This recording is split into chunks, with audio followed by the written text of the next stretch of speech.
नमस्कार दोस्तों, मैं doctor Pallavi Mishra, Ayushman health care Mainpuri से। आज मैं आपको जो अपनी वीडियो में बताने वाली हूँ, मेरी वो वीडियो उन दो लोगों के लिए ज़्यादा इम्पॉर्टेंट है। एक तो वो जो प्रेगनेंसी प्लान कर रहे हैं, कंसीव करने के लिए मेडिसिन ले रहे हैं, उनके लिए ज़्यादा इम्पॉर्टेंट है। दूसरा उनके लिए जो प्रेगनेंसी नहीं चाहते हैं, उनकी प्रेगनेंसी उनकी फैमिली पूरी हो चुकी है, उन लोगों के लिए मेरी वीडियो ज़्यादा इम्पॉर्टेंट है। तो इस वीडियो को पूरा देखिएगा, हो सकता है ये आपके लिए बहुत ज़्यादा इम्पॉर्टेंट हो जाए।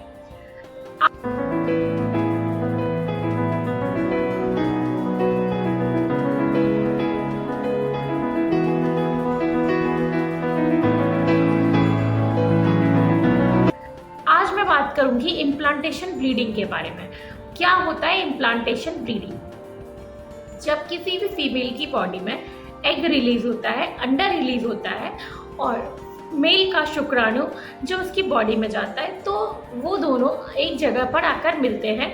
जैसे हम फैलोपियन ट्यूब की एक प्लेस होती है, जिसे हम कहते हैं एम्पुला, वहाँ पर आके मिलते हैं और वहाँ से जब वो एम्ब्रियो बन जाता है, तब वो यूट्रस की या बच्चेदानी की इनर लेयर, अंदर वाली लेयर में आकर चिपक जाता है।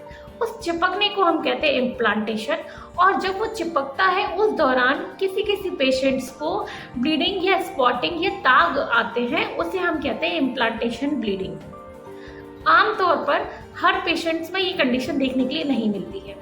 बहुत सारे पेशेंट्स ऐसे होते हैं जिनको इम्प्लांटेशन ब्लीडिंग की कोई शिकायत नहीं है, और ऐसा भी हो सकता है कि किसी पेशेंट्स के पहले बच्चे में इम्प्लांटेशन ब्लीडिंग हुई हो और सेकंड बेबी में ऐसी कोई भी कंप्लेंट ना आई हो।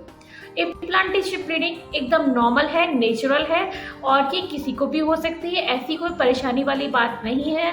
ऐसा नहीं है कि जिसको इम्प्लांटेशन ब्लीडिंग हो जाती है उसका बच्चा कोई खतरे में है या बच्चे में कोई एबनॉर्मलिटी हो सकती है, ऐसा बिल्कुल भी नहीं होता। दूसरा, काफ़ी सारे पेशेंट्स ये पूछते हैं क्या इम्प्लांटेशन ब्लीडिंग और पीरियड्स एक जैसे होते हैं? जी नहीं, इम्प्लांटेशन ब्लीडिंग और पीरियड्स एक जैसे बिल्कुल भी नहीं होते। पीरियड्स के दौरान जो ब्लीडिंग होती है वो हैवी रहती है, काफ़ी सारे क्लॉट्स भी आ सकते हैं। लेकिन जब स्पॉटिंग लाइक होता है, यानी कि जो इम्प्लांटेशन ब्लीडिंग होती है, उसमें पेशेंट को किसी भी तरीके के कोई क्लॉट नहीं आते, जबकि जो ब्लीडिंग होती है वो पिंकिश ब्राउनिश रहती है। जबकि हमारे पीरियड्स में जो ब्लीडिंग होती है वो ब्राइट रेड कलर की रहती है।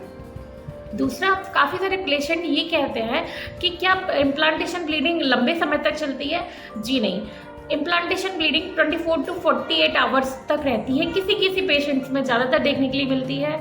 दूसरा ये कि इसमें ना ही किसी पेशेंट्स को पैड यूज़ करने की ज़रूरत पड़ती है। ये खुद ब खुद ही इतनी माइन्यूट होती है कि पेशेंट को बहुत ही कम पता चल पाता है। अक्सर पेशेंट जब यूरिन पास आउट करते हैं तब उन्हें ऐसा पता चलता है कि उनको इम्प्लांटेशन ब्लीडिंग या थोड़ा सा स्पॉट आया है।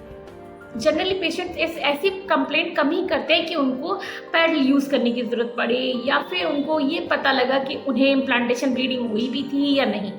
काफ़ी सारे पेशेंट्स में ऐसा कोई भी सिम्टम्स देखने के लिए नहीं मिलता। किसी किसी पेशेंट्स में ऐसा भी होता है कि इम्प्लांटेशन ब्लीडिंग हुई, साथ ही में उसको जो प्रेगनेंसी के शुरुआती लक्षण होते हैं, जैसे कि मॉर्निंग सिकनेस, नोजिया, वॉमिटिंग और लोअर एब्डोमिनल पेन, ये सब रहता है। तो कुछ पेशेंट्स में ये भी देखने के लिए मिलते हैं। बहुत सारे लोग ये जानना चाहते हैं कि इम्प्लांटेशन ब्लीडिंग होती कब है आखिर, हमें तो ये पता नहीं चली।